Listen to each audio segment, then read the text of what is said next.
Again, we've talked about it so much with Marvel fatigue. It's just I have zero Yeah. desire to go see the Marvels. Mhm. I don't care for those characters. I don't know.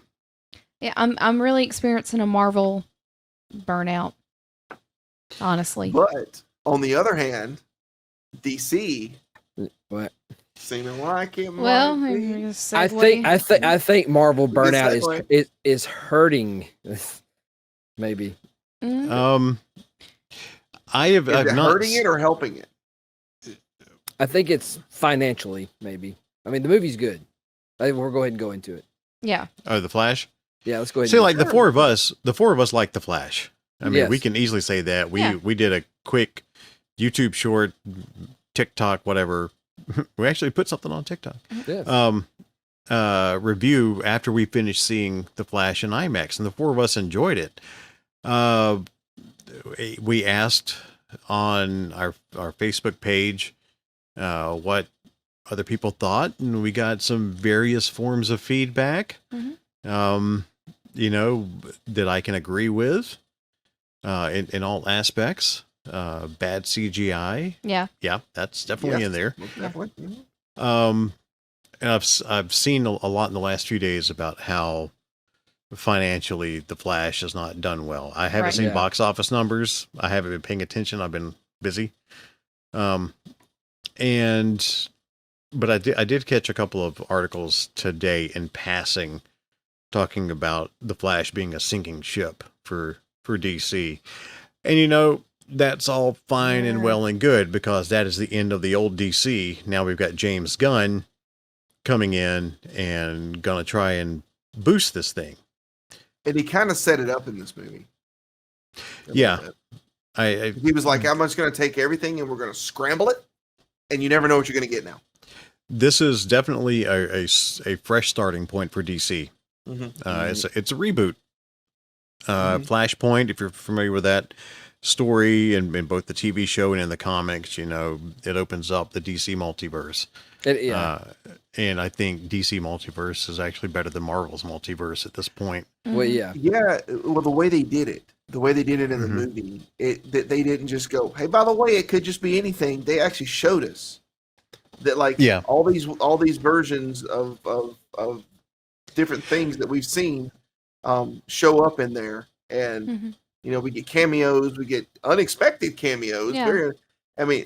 My review of this was basically, this is like Star Wars: Rise of Skywalker with all the fan service, but they actually did it good instead of it being crappy. It had a decent script and it had decent pacing, so I enjoyed it. Yeah, I think we all enjoyed it. We came out of there talking very glowingly about it. It was just fun. Yeah. Yeah, I mean, exactly. was it the perfect movie? No. Far from it. No. But it was fun. And honestly, I mean, Keaton was the main drive for me to want to see this movie. Yeah, Yep. big time. In all honesty. But it was fun. As I said, it wasn't, it kind of felt, good I didn't feel so weighed down by DC. I just, kind of felt, there was the comedy and there was, like I said, the unexpected, the surprise cameos, which, that was enjoyable because, so. Some very surprising cameos. Yeah. Actually. That's one of my. That's gonna be one of those memories that's gonna stick me from that movie. Is a certain part of the movies, Jess is going, "Shut up, shut up, Shut up." Yeah.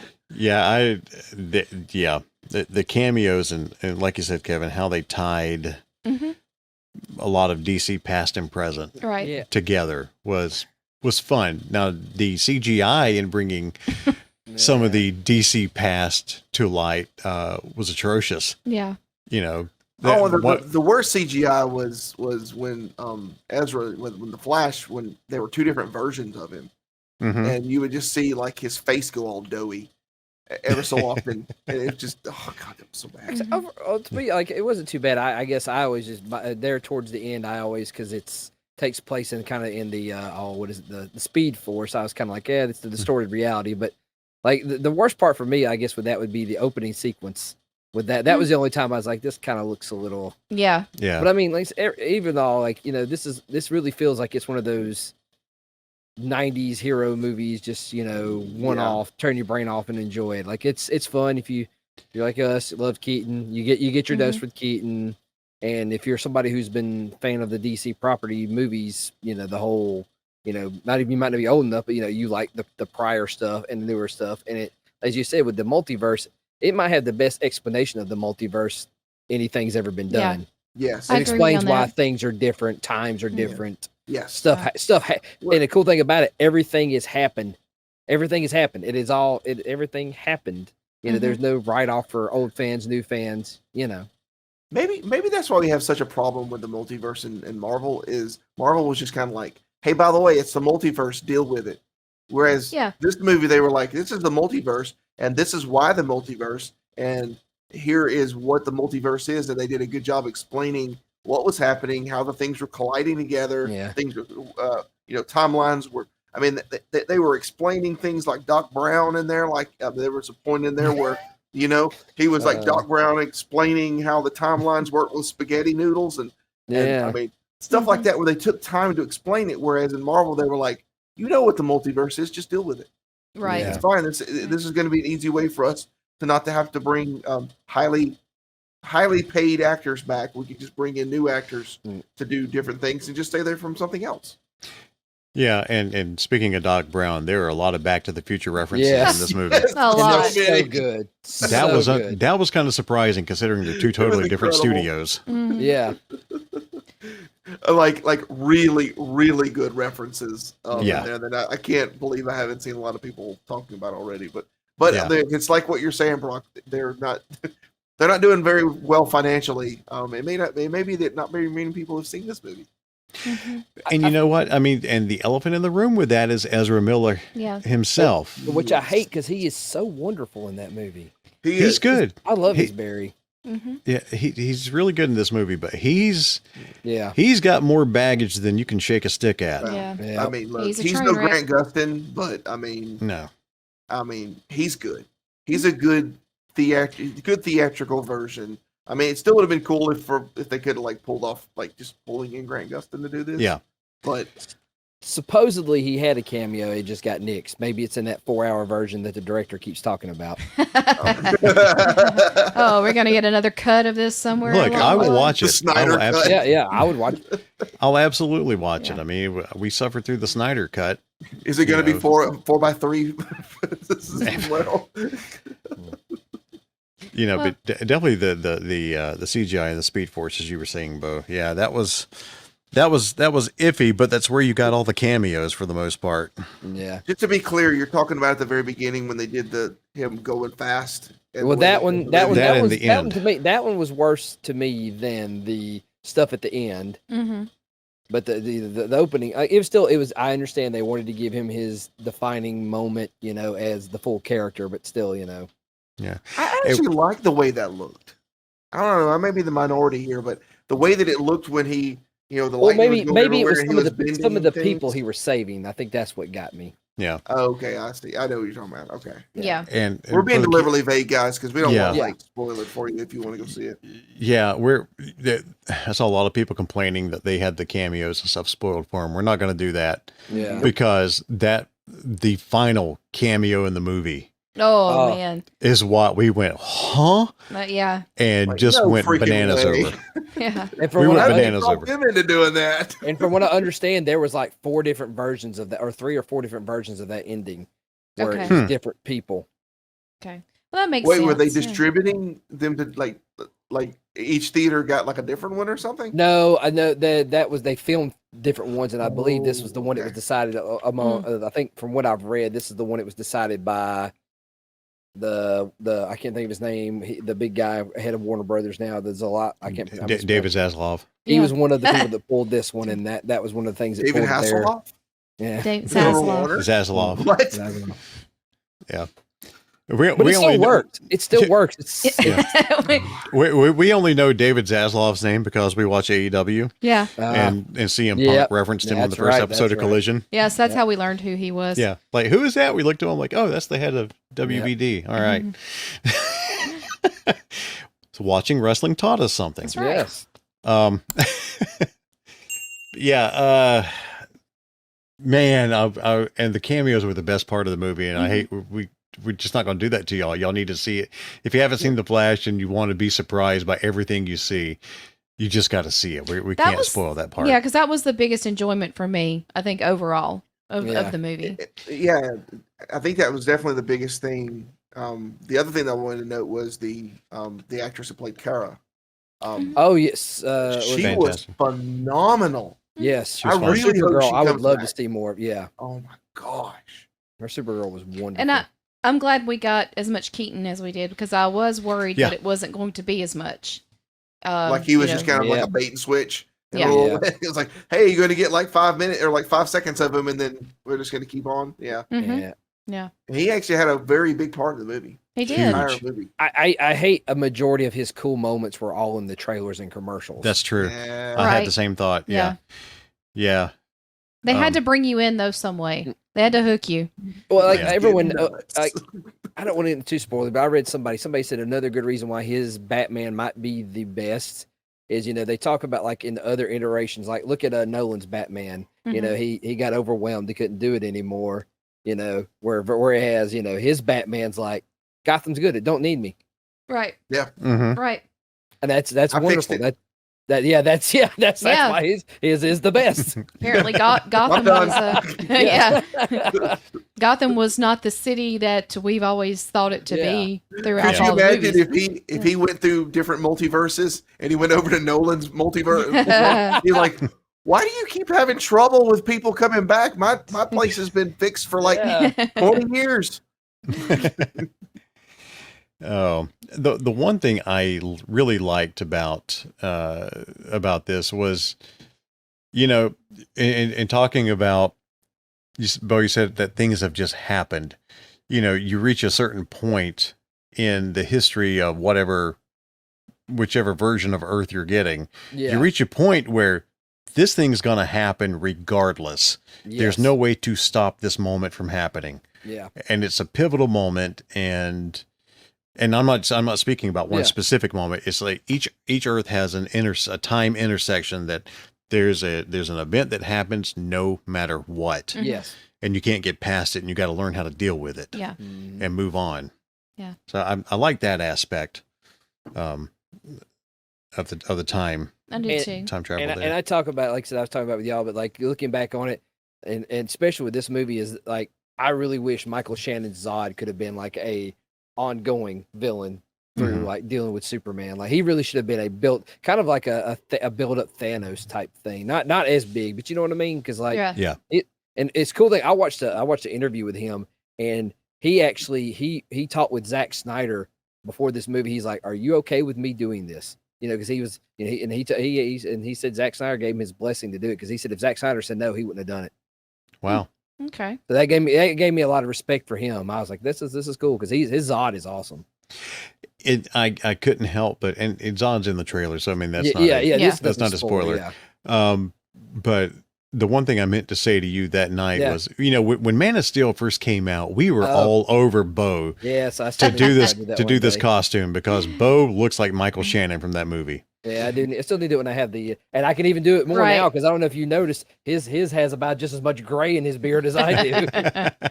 So now you have another reason to do Zod. Yeah, I need to. You probably don't need to seal your face in a bunch of plastic, where you can't breathe, but yeah. And oh, go ahead. Oh no, you finish. Go ahead. Oh, his was a good. I mean, I'm just saying, I just gotta look like him. I liked his Zod from Man of Steel in this. So I mean, he's a really good villain. Like, of course, we'll go back to Superman. With Terrence Stamp. Zod's been one of the best DC villains I've always liked. Yeah. And Batman's Batwing. Oh. The new Batwing. I love that thing. And they showed that sucker off in the movie, didn't they? Oh, they did. Oh my gosh. I always loved the original '89 Batwing, but of course it crashed. Yeah. But this new Batwing, the whole plane, gyroscoping cockpit. Yeah.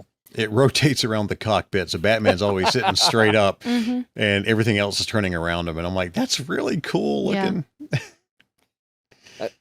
And that's the other thing, like people talk about, even though this is technically 89 Batman, especially they explain in universe, this is and isn't 89 Batman at the same time.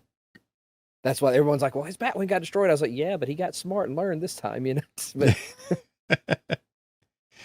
yeah, it's a good movie. I mean, if I know, like I said, it's tanking, and that's fine. This is a rebirth for James Gunn, and then it gives him a whole new playground.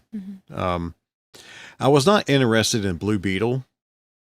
Is this the first movie that's coming out in James Gunn's universe? Nope. Blue Beetle and Aquaman 2 is wrapping up the Snyderverse. Really? Well, I think Blue Beetle's going to kind of be on its own, but yeah, it's not. I think like it was like it got wrapped up around the same time they finished filming Flash. They both filmed. They just got postponed for a couple of years. Okay. But yeah, Blue Beetle looks too much like Iron Man. Yes. To be honest, the face looks just like him. Yeah. I have no interest. Just from the character I've watched, from seeing the character in cartoons and stuff, he's essentially, it's Iron Man meets Deadpool, kind of. He don't break the fourth wall, but he's that very least serious hero. The only reason I would go see this is because it's got the guy that plays Miguel from Cobra Kai. Yeah, as the lead character. Yeah, we like him. Just don't have an interest in this. I mean, it's I like just George all. Lopez. Yeah, I mean, it's all. Honestly, to me, I'm feeling fatigued, superhero fatigued right now. I don't know. I mean, that's just how I feel. No better way to put it. I mean, the only thing coming out, like I said, whatever James Gunn's going to do and whatever Matt Reeves is going to do with the Batman, that's the other thing I'm excited for. I hope they don't. I think they're still. It's still supposed to be getting a sequel. I think. Yeah. I think they're letting that move forward and just kind of having it a standalone story. Well, so once again, that's what the Flash does. It tells you, hey, there's all this stuff happening at the same time, even though it's not interconnected. I read an article today with James Gunn talking about, the superhero fatigue, and it's like his take on it was, and I hope this is not a clickbait article that got it made up a quote from him. I don't know if it is or not. I think it's from a reputable source, but he said, the studios, they see, oh, this movie did really well, let's make a sequel for the sake of making a sequel. Right. Yes. And his thing is what he wants to do with the DCU from here on out is just tell the story. Make a good movie. Yeah. Make a good movie. Make a good story. Not making a sequel for the sake of making a sequel. And that should start to ease up the fatigue. Or not just making a movie because it's a superhero movie. Yeah. And I think also to do the audience a favor, it don't make it a required viewing for the big universe is cool, but I think its time is past now where people are like, well, crud, I got to go back and watch all this so I can understand this. Just make a standalone movie. Yeah, there could be references to the interconnected, but it doesn't have to be a required viewing. You're not going to miss like major plot points if you haven't seen another movie. Yeah. And I'm hoping that's the case with the Marvels, because I'm not going to see that movie. No. I have zero interest in those characters.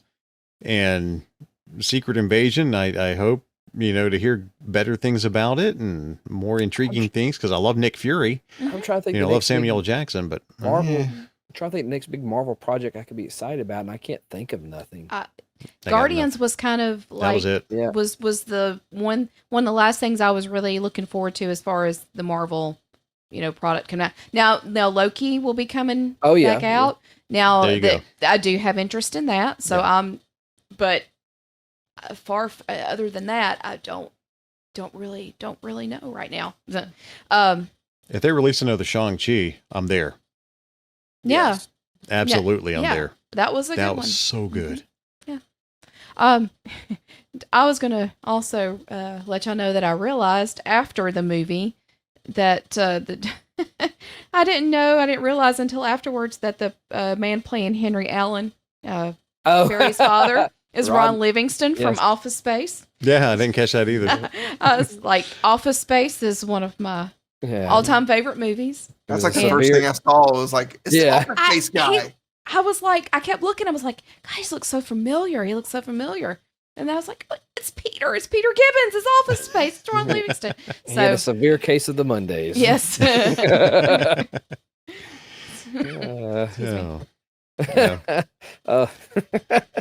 Don't send me. Please don't send me down that rabbit hole with Office Space. We'll be here all night. So that's all I'm gonna say. You know what I do? I had $1 million and make a movie with 2 Flashes at the same time. That's good. Okay, I'm done. That's good. Right. That's good. Sorry. Hey, can't believe they moved my timeline. Oh man. Yeah. What's the other one? Need to cover Office Space episode. That's another one. Yeah. Yeah, I'm going to need you to come to Earth 10. Yeah. And then I'm going to need you to come in on Sunday to Earth 12. Yeah. Oh man. Okay. Oh man, that's good. Oh boy. It was an awesome movie. But anyway. If you love Batman, go see The Flash. That's all I'm going to say. 89 Batman. If you have loved any incarnation of Batman, go see The Flash. And That's all because Batman is Batman is Batman. And also, if you, like I said, you fan of Supergirl, highly recommend. She is wonderful. Like I said, everyone in the movie does their job. There's a good reverence paid to. Yeah. Anybody who's watched, like I said, a DC property, you're gonna, like I said, if you've avoided all spoilers by now, I am proud of you. Yeah. Watch it because there's a lot of cool stuff in it that you need to see. Is. Even if it gets, you're like, oh man, that's neat. It still is. You see some stuff you thought you would never see. Right. Yeah. I agree. Yeah. I can agree with you on that. Yeah. So, well, that's our take on The Flash. If you don't want to support Ezra Miller, we fully understand. Yeah. Wait for it to come out on Max. If you've already got a subscription to Max, then when it hits, just watch it there. Which I think is September. I'm hearing. September. But I mean, like, you got to think about it. There's other people that worked on that movie beside him. Think about the people that did all the editing. And Right. Outside of the face of the movie, you're also helping the people that worked on it. Yeah. Overlook Ezra and enjoy the other aspects of it. But enjoy Ezra's performance because it ain't bad. It's really not. It's good. But fun movie. We enjoyed it. We give it a thumbs up. And your call. Judging by the responses we got to the Facebook thing, the Facebook question, there's definitely some mixed responses, and that's okay. It's perfectly fine. So.